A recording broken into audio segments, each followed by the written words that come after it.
de Margarete Castro e Marilza Regatieri, Interação Escola-Família, subsídios para práticas escolares. Vídeo 1. Cada vez mais, as redes de escolas públicas tentam, por diferentes meios, se aproximar das famílias de seus alunos, conhecer suas condições de vida e envolver essas famílias na produção de bons resultados educacionais. Publicações técnicas, cartas e declarações internacionais, resultantes de reuniões e conferências convocadas pela Unesco, destacam que a participação das famílias na vida escolar dos seus filhos, principalmente nos primeiros anos do ensino fundamental, é uma estratégia importante de apoio à aprendizagem. Como, então, construir uma relação entre escola e família que favoreça a aprendizagem das crianças e adolescentes? Essa pergunta é o fio condutor desse estudo. E aí, as autoras partem de duas crenças.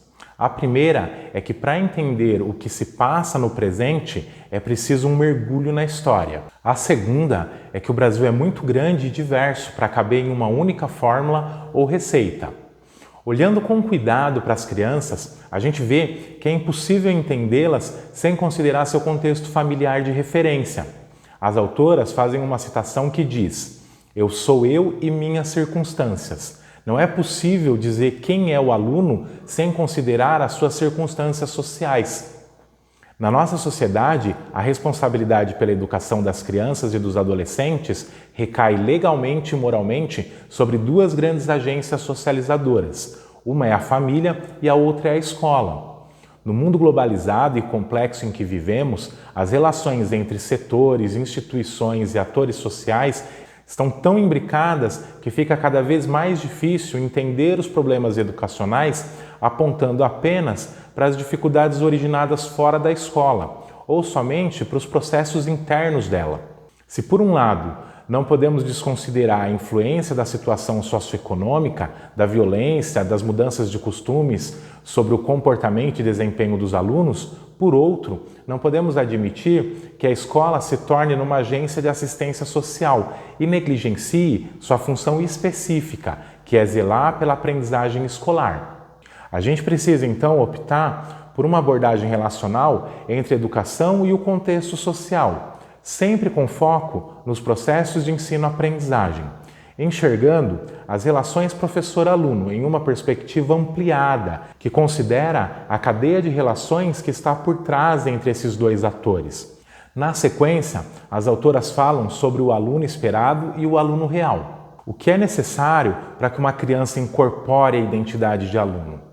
Quais são as características que uma criança precisa trazer consigo para transitar bem pelos códigos e regras escolares? Que tipo de situação familiar facilita a entrada e a permanência das crianças e adolescentes na escola e que tipo de situação familiar dificulta? A educação é para todos, tá? Isso está certo.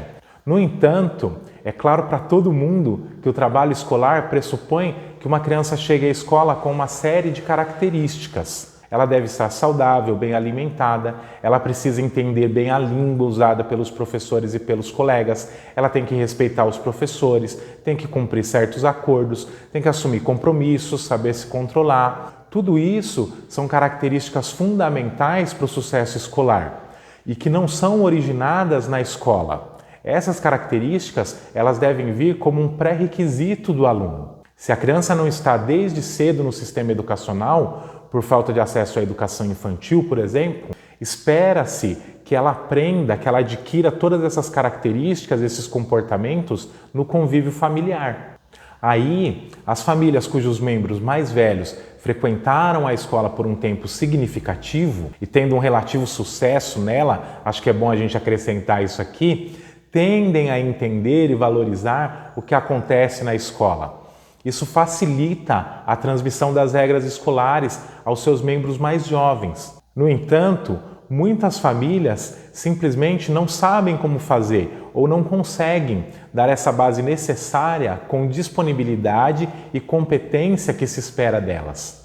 Assim, os alunos cujas famílias têm experiências e valores próximos aos da escola, além de recursos para investir no apoio à sua carreira escolar, ocupam o lugar do aluno esperado, Já os alunos cujas famílias têm culturas, valores diferentes dos da escola e têm poucos recursos para empregar no suporte à escolarização dos filhos, esses alunos são muitas vezes classificados simplesmente pela distância que os separa daquilo que seria o aluno esperado. Essa identidade marcada pelo que falta à criança para se tornar um aluno dentro dos moldes desejados, o aluno esperado, tende a afetar a sua relação com os professores, coordenadores, diretores. E aí, como os projetos político-pedagógicos e as práticas que são decorrentes deles vão considerar essa criança se a comunidade escolar só a conhece pelo que ela não é e não conhece o seu rosto?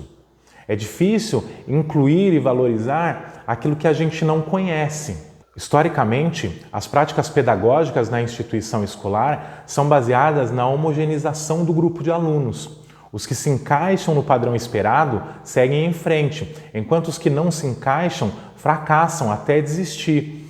A gente conviveu muitos anos com a produção do fracasso escolar em massa, sem que ninguém se escandalizasse com isso. Com a universalização da escola pública, a exclusão de alunos do sistema de ensino passou a ser uma via institucional bloqueada. Quando todo mundo entrou no sistema de ensino, a gente viu que muitas crianças não sabiam transitar pelas regras institucionais. Essas crianças não dispunham dos recursos necessários ou não podiam contar fora da escola com o apoio de um adulto que tivesse tempo, afeto e conhecimento para lhes oferecer. No entanto, o conhecimento da realidade precária que comprometia as condições de escolarização de uma grande parte dos alunos, em vez de abrir caminhos para novas práticas educacionais, acabou sendo usado muitas vezes como álibi. Sentindo-se sobrecarregada, a escola eximiu-se da responsabilidade e jogou sobre as crianças e as suas famílias a responsabilidade pelo fracasso.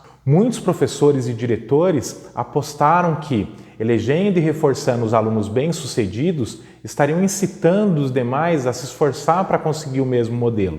Nesse momento, desvalorizaram aqueles que não traziam em sua bagagem familiar os comportamentos e recursos necessários para enfrentar a vida escolar.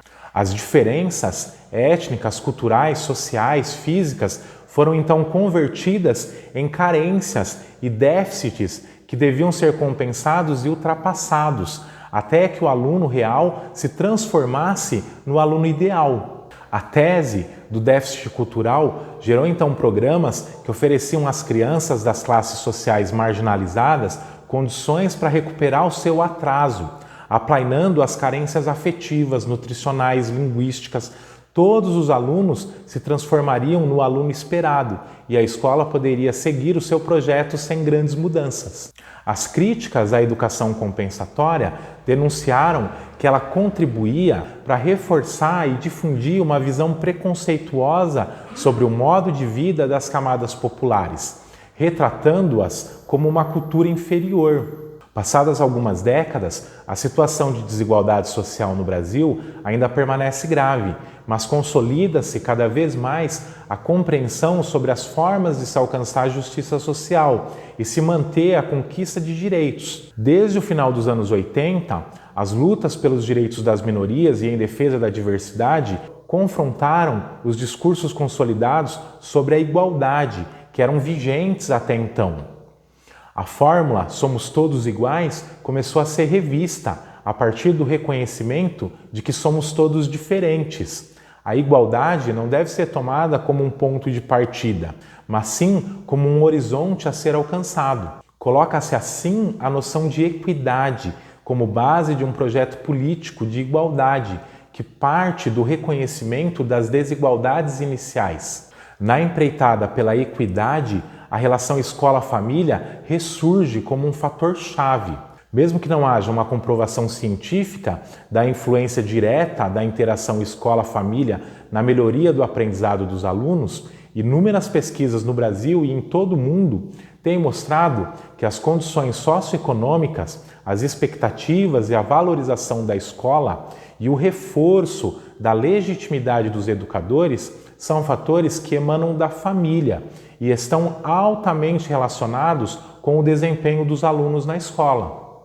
Segundo as autoras, o conhecimento das condições de vida das crianças e adolescentes em idade de escolarização pode dar origem a ações interligadas em 2 níveis. O primeiro, a revisão dos projetos e práticas educacionais, pensando na diversidade dos alunos e não apenas no aluno esperado. O segundo é a convocação de novos atores e a articulação das políticas educacionais com políticas setoriais, capazes de apoiar as famílias dos alunos para que elas possam exercer as suas funções. Até aqui, a gente viu o contexto atual de importância dessa relação escola-família e como a escola demanda por um aluno esperado, que nem sempre é o aluno real que a família pode oferecer. Problema que reforça a importância dessa relação, dessa interação família-escola. Na sequência, as autoras vão elencar 7 princípios para uma proposta de interação escola-família. 1. A educação de qualidade, como direito fundamental de todas as pessoas, tem como elementos essenciais a equidade, a relevância e a pertinência, além de 2 elementos de caráter operativo, a eficácia e a eficiência. 2. O Estado, nos níveis federal, estadual e municipal, é o responsável primário pela educação escolar. 3. A escola não é somente um espaço de transmissão da cultura e de socialização, é também um espaço de construção da identidade. 4. O reconhecimento de que a escola atende alunos que são diferentes uns dos outros possibilita a construção de estratégias educativas capazes de promover a igualdade de oportunidades. 5. É direito das famílias ter acesso a informações que lhes permitam opinar e tomar decisões sobre a educação dos seus filhos e exercer os seus direitos e responsabilidades. 6. O sistema de educação, por meio das escolas, é parte indispensável da rede de proteção integral, que visa assegurar outros direitos das crianças e adolescentes. 7. A proteção integral das crianças e adolescentes extrapola as funções escolares e deve ser articulada por meio de ações que integrem as políticas públicas intersetoriais. Esse então foi o vídeo 1 do texto de Margarete Castro e Marilza Regatieri. No card, a continuação desse ou outro vídeo relacionado. Eu agradeço a sua atenção, a gente se vê num próximo vídeo.